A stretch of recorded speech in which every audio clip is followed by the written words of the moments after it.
Bismillahirrahmanirrahim.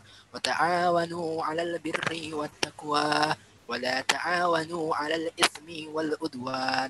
Wattaqullaha innallaha syadidul 'iqab. Dan tolong-menolonglah kamu dalam mengerjakan kebajikan dan takwa. Dan jangan tolong-menolong dengan perbuatan dosa dan permusuhan. Bertakwalah kepada Allah, sesungguhnya Allah sangat berat siksaannya. Assalamualaikum warahmatullahi wabarakatuh. Bapak Ibu Dewan Juri yang terhormat, penduduk miskin di Indonesia bertambah sebanyak 0,56% dalam jangka waktu September 2019 hingga Maret 2020. Dapat diketahui bahwa Indonesia memiliki 87,2% penduduk yang memeluk agama Islam dan menjadi negara dengan pemeluk Islam terbanyak di dunia. Indonesia juga menempati tingkat pertama, negara dengan tingkat kedermawanan tertinggi di dunia. Indonesia memiliki potensi penerimaan zakat sebesar 330 triliun rupiah yang pada tahun ini baru terrealisasi sekitar 10 triliun saja.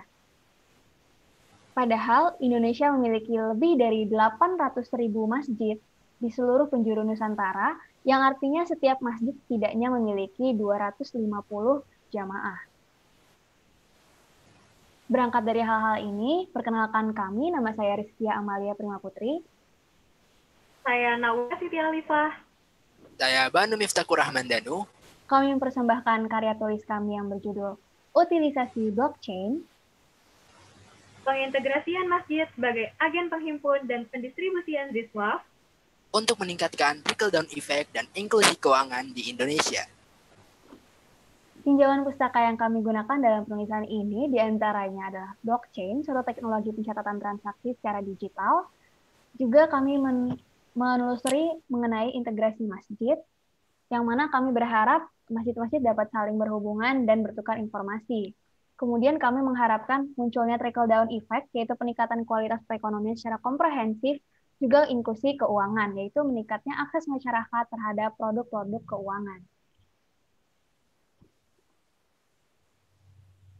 Berikut tujuan dan manfaat penulisan dari kami. Tujuan penulisan diantaranya, yang pertama, mengekskalasi pengelolaan dana Ziswaf. Yang kedua, memaksimalkan potensi Ziswaf. Manfaat penulisan kami diantaranya, yang pertama, mengintegrasikan lembaga-lembaga pengelola Ziswaf. Yang kedua, meminimalisir ketimpangan yang terjadi. Yang ketiga, menciptakan trickle-down effect yang berupaya untuk mengurangi tingkat kemiskinan. Dan yang terakhir, dalam jangka panjang, diharapkan penulisan kami dapat meningkatkan pertumbuhan perekonomian negara. Metodologi yang kami gunakan dalam penulisan ini yaitu metode deskriptif, kemudian pengumpulan data melalui studi pustaka, analisis data dengan mengubah segala data yang kami temukan menjadi sebuah penemuan baru, dan kami menarik kesimpulan menggunakan teknik induktif. Selanjutnya kita akan masuk ke dalam pembahasan, di mana pembahasan pertama adalah 3 prinsip kerja blockchain. Yang pertama ada folder data, transaksi data, dan validasi data. Folder data adalah di mana setiap pengguna dari sistem blockchain mempunyai folder masing-masing yang berisikan riwayat dari transaksi yang terjadi dalam blockchain tersebut. Yang kedua adalah transaksi data, di mana ketika ada suatu pengguna akan mentransfer sumber dayanya ke pengguna lain. Yang ketiga adalah validasi data, di mana pihak-pihak yang di luar dari transaksi tersebut akan memastikan bahwa pengguna yang akan bertransaksi mempunyai sumber daya yang cukup dan menyetujuinya sebagai transaksi dan akan masuk ke dalam folder mereka masing-masing sebagai sebuah riwayat transaksi dan akan muncul sebuah kode unik untuk menjaganya.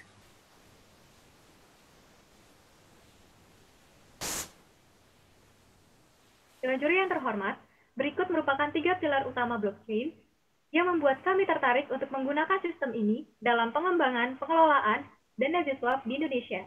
Yang pertama, ada decentralization. Pengguna dapat saling berinteraksi secara langsung tanpa melalui pihak ketiga. Sistem ini tidak memiliki suatu wewenang inti untuk mendikte peserta lain dalam jaringan, sehingga peserta bisa saling berkomunikasi secara langsung. Yang kedua, ada transparansi. Setiap peserta dapat mengakses riwayat transaksi dan mengkonfirmasi kembali transaksi baru, sehingga dapat meningkatkan trust antar pengguna.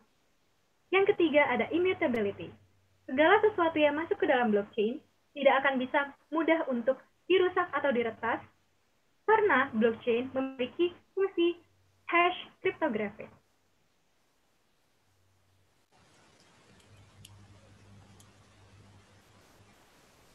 Mengapa kami memilih masjid sebagai agen penghimpun dan penyalur Islam? Nabi Muhammad SAW saat melakukan hijrah dari Mekah ke Madinah, membangun sebuah masjid Nabawi untuk mempersaudarakan kaum muhajirin dan kaum ansor.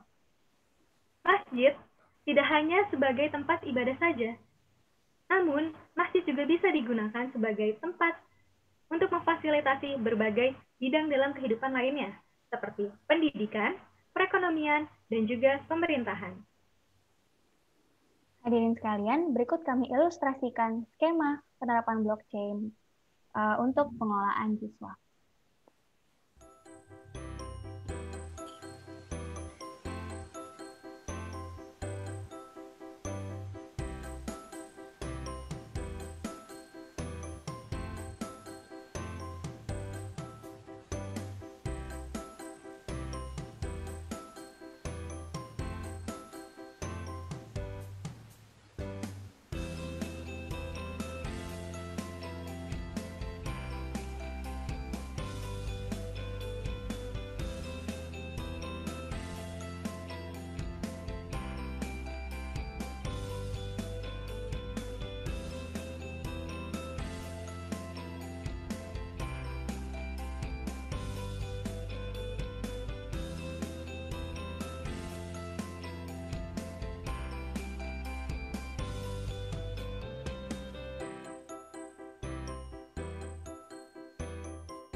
Selanjutnya adalah implikasi terhadap Sustainable Development Goals.